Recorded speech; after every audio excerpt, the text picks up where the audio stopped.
eu faço alguma coisa, eu quero ser reconhecida, eu quero que as pessoas percebam que aquilo foi bom.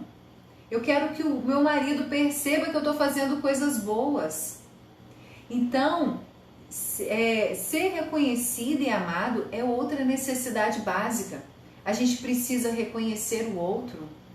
Sabe quando você reconhece o que o seu marido faz por você? Quando você reconhece as coisas que ele faz? Então a gente precisa disso. Saber que dentro da relação, que dentro do casamento, eu sou reconhecida. Que meu marido reconhece as coisas que eu faço. Ele precisa sentir reconhecido e se sentir aí amado. Então a gente tem que parar de ficar reclamando. Entende que todo o tempo aqui eu trago vocês para o positivo?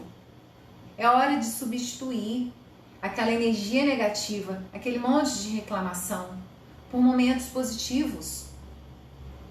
Então, em vez de você ficar aí reclamando, passe a reconhecer o que ele faz de bom.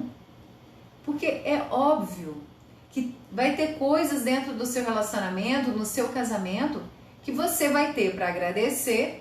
E vai ter um monte de coisas para você reclamar. Que aí vem aqui já linkando com nosso terceiro ato, que é ter o direito de errar. Todos nós, todo ser humano, ele tem luz e sombra.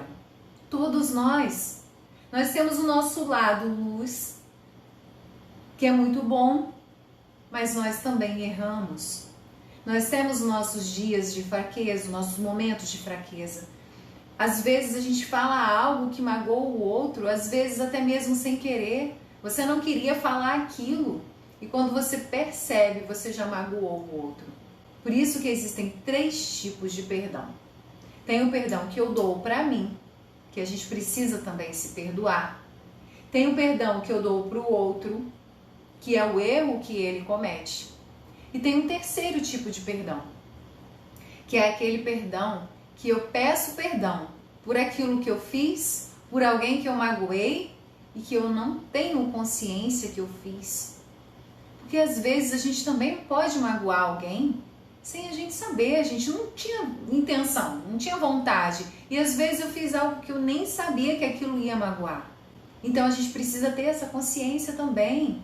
Todos nós podemos errar, temos luz e sombra, a gente só não pode continuar no mesmo erro. Eu errei, reconheci o meu erro, eu vou errar coisas diferentes, mas esse erro eu não erro mais, porque eu percebi que eu errei. Isso é ter consciência de que eu posso sim errar, e eu vou errar.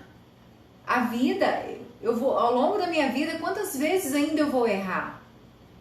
O importante é eu ter a consciência de errar em coisas diferentes, em coisas novas.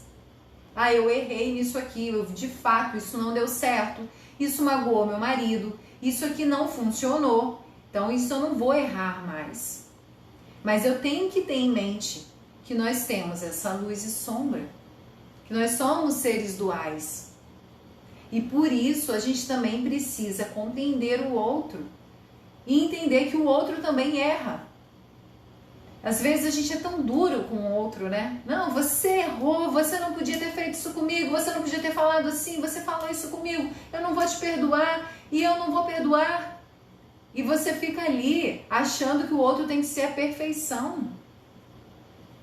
E não é assim, as pessoas têm que ter o direito de errar.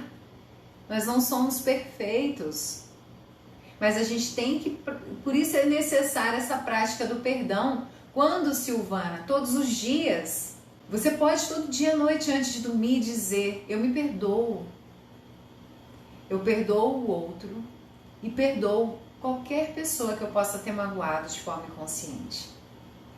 Quando você libera esse perdão, você tira esse peso e você entende, isso é uma consciência de você entender a dualidade do ser humano, que todos nós somos assim, nós temos luz e sombra. Então a gente tem que ter o direito de errar, porque também se você falar assim, eu nunca vou errar, eu quero fazer, você vai surtar, porque a gente erra. Agora é importante ter essa consciência, voltar essa consciência e não errar mais as mesmas coisas. E também entender que o outro vai errar também. Então, esse é o terceiro ato, é a terceira necessidade básica do ser humano. É ter esse direito de errar. E a quarta necessidade básica, o quarto ato aí necessário dentro do casamento, é o direito de pertencer. Esse direito de pertencer, ele é tão amplo, porque eu não sei se você já percebeu isso, mas sabe aquelas pessoas que estão dentro de casa, mas não se sentem pertencentes a esse lugar? Sabe quando você não tem vontade de voltar para casa? Isso aí é quando também o casamento já está numa crise. Você não quer voltar para casa. Você não sente ali já adequado, você não sente pertencente daquela família. E as pessoas precisam se sentir pertencente. Elas precisam se sentir útil. Elas precisam saber que elas precisam estar ali dentro de casa. Porque quando você passa por esses atos de ser ouvido na essência, de ser reconhecido e amado, de ter o direito de errar. E aí depois que você passa por esses 3 atos, você precisa sentir pertencente.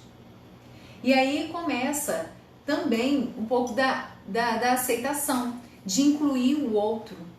Será que você está incluindo aí o seu marido nas atividades que você faz? Ou ele chega em casa, é cada um para um lado, cada um fazendo o que tem vontade e ninguém dá atenção para o outro?